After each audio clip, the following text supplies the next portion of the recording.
how to cash out Fidelity account.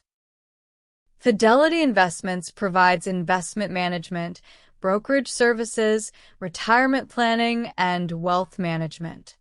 It helps individuals and institutions grow their wealth through mutual funds, stock trading, financial advisory, and research tools.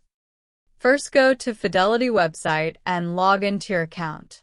What we're going to want to do is here towards the very top, you're going to see an option that actually says transfers. So what we're going to do is click on here.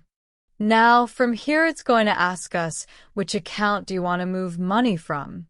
If we click on this option here, you're going to see a plethora of different options. Click on your account. Then it's going to say where will you want to have your money transferred to, and then you could choose the account that you have on file, or you can link a new account if you want as well.